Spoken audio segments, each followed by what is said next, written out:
दोस्तों नमस्कार। मैं हूं डॉक्टर विकास शर्मा और आज मैं एक बहुत ही इम्पॉर्टेंट विषय के ऊपर चर्चा करना चाहता हूं आपसे।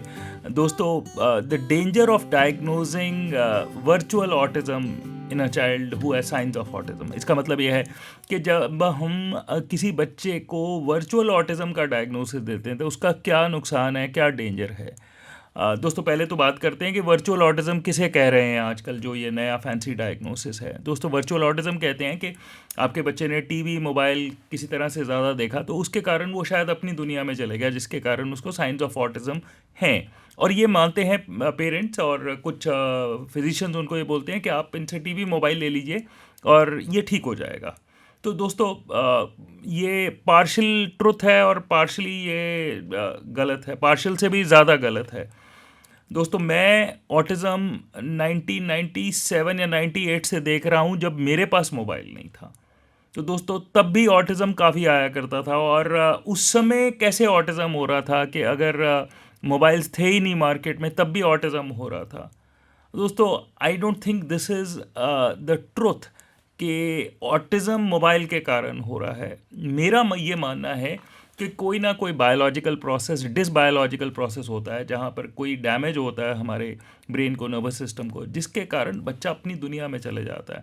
और उसके बाद जो उसको एक किसी तरह की फिक्सेशन डेवलप होती है, चाहे वो फ़ोन की डेवलप होगी या टीवी की डेवलप होगी, तो दोस्तों वो उसको अपनी दुनिया में ले जाता है और बच्चा उस समय उस चीज़ के साथ एडिक्ट बन जाता है। और पेरेंट्स को ये लगता है कि ऑटिज़म जो हुआ है वो मोबाइल देखने से हुआ है। आई डोंट थिंक, देखिए ये एक अपना मेरा पर्सनल ओपिनियन है, ये कोई मेडिकल फैक्ट नहीं है। मुझे लगता है कि ये सही नहीं है, क्योंकि मैं तब से ऑटिज़म इतना ज़्यादा देख रहा हूँ जब मेरे पास खुद के पास मोबाइल नहीं था। आई मीन तब मोबाइल्स आए नहीं थे मार्केट में।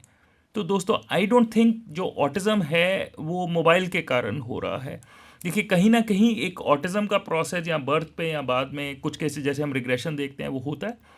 उसके बाद बच्चा अपनी दुनिया में जाता है और फिर वो एक्सेसिव मोबाइल देखने लग जाता है। But this is also true कि जितना वो मोबाइल देखता जाएगा, वो जितना अपनी दुनिया में जाता जाएगा, उसकी प्रॉब्लम बढ़ती जाएगी। बट वो उसके कारण हो नहीं रहा है।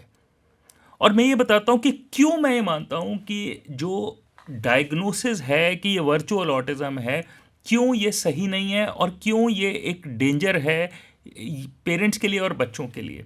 दोस्तों ऐसा है कि बहुत सारे केसेस, मैंने हज़ारों केसेस रिकवर होते देखे होम्योपैथी के साथ और गुड थेरेपीज़ के साथ, पर वो तभी होते हैं अगर पेरेंट्स ये माने कि ऑटिज़म है और उसके साथ मेहनत करनी है और मेडिसिन देनी है। वर्चुअल ऑटिज़म क्या करती है, पेरेंट्स को एक ऐसे भ्रम में ले आती है कि ये मोबाइल देखने से हुआ है और हम इससे मोबाइल ले लेते हैं और ये बच्चा अपने आप उसमें से बाहर आ जाएगा। और वो जो एक गोल्डन पीरियड होता है ना, फ्यू मंथ्स और ईयर का, जहाँ पर आप मेहनत करके बच्चे को बाहर निकाल सकते हैं, वो हाथ से निकल जाता है इस डायग्नोसिस के कारण।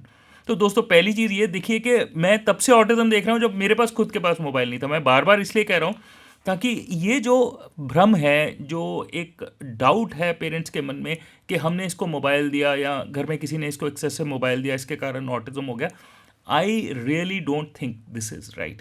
सो वर्चुअल ऑटिज्म के डायग्नोसिस को अगर आप साइड पे रख दें तो वो ज़्यादा बेटर है, because this can take away a very valuable time जहां आप बच्चे के साथ मेहनत करके उसको बाहर निकाल सकते हैं। आपको ये लगता रहेगा कि हमने इसको मोबाइल दिया था इसलिए हो गया, अब हम इससे मोबाइल ले लेते हैं और ये अपने आप ठीक हो जाएगा। तो दोस्तों इस डायग्नोसिस में मत फंसिएगा, नहीं तो वो हमारा गोल्डन पीरियड हाथ से निकल जाएगा।